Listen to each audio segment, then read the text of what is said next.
Time to read classics. The sage acts by the principle of non-action and teaches by the principle of non-utterance. He lets the myriad creatures grow naturally, yet claims no authority. He nurtures them, yet claims no credit.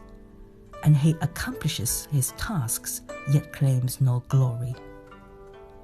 It is because he claims no glory that his merit is never forgotten. Heaven and earth last forever. They last forever because they do not live for themselves. Thus they last forever. Therefore, the sage puts himself at a rear only to be found at a front, and leaves himself unattended only to be found well protected.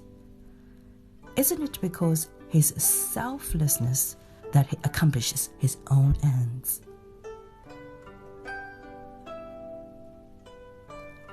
The sage embraces the way as a guidance to govern the land. He does not show himself, so he is prominent. He does not consider himself important, so he is illustrious. He does not brag himself, so he is accomplished.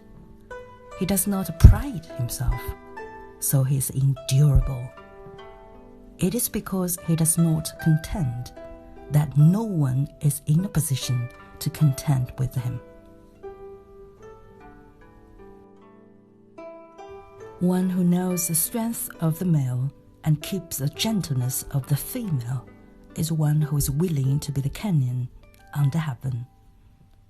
Willing to be the canyon under heaven, he will retain the constancy of virtue, and he will revert to being a baby, a supple and simple. One who knows the brightness of the white but keeps dullness of the black is one who is willing to be the model.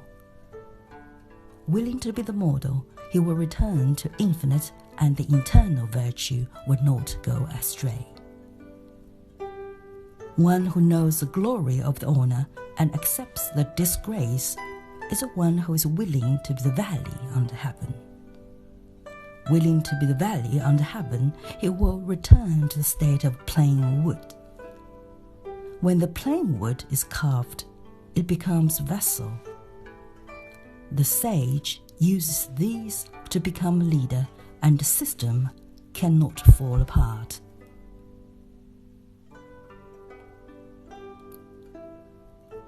One can know the world without stepping out of the door. One can see the way of heaven without looking out of the window. The further one goes, the less one knows. Therefore, the sage knows without stepping out, understands without having to see, and achieves without having to act.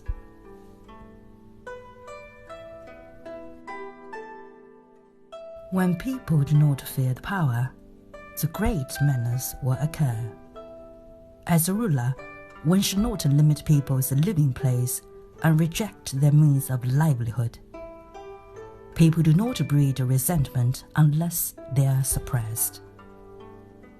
Therefore, the sage knows himself but does not display himself, esteems himself but does not pride himself.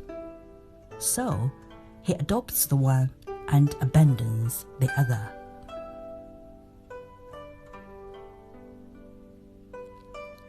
In case of disputes, major resentment can be reconciled by the minor remains. So what is a good way to settle a problem? This is what a sage does.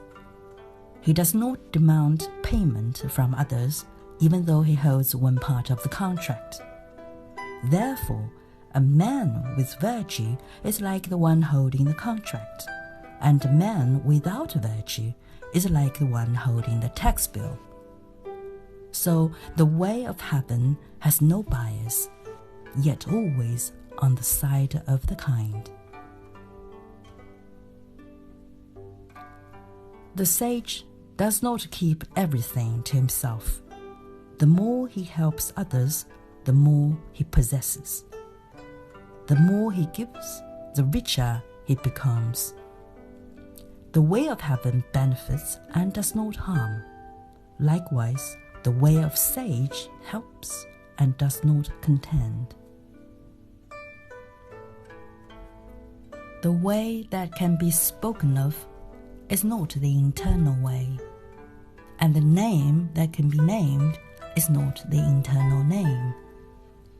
Non-being is the beginning of the heaven and earth, and being is the mother of myriad creatures. Hence, from non-being, one observes the secret of the way, and from being, one observes the manifestations of the way.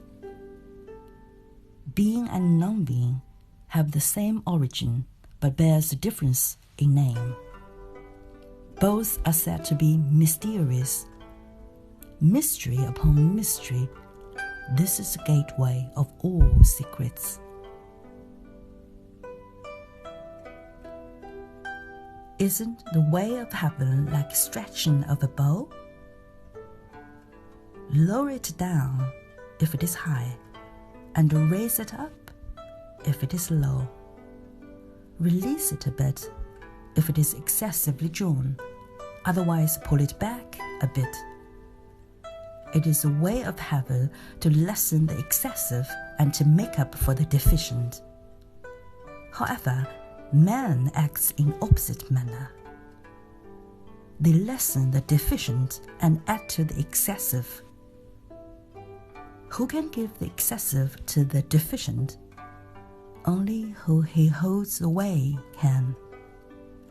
Therefore, the sage helps others, yet expects no reward, accomplishes his tasks, yet claims no credit.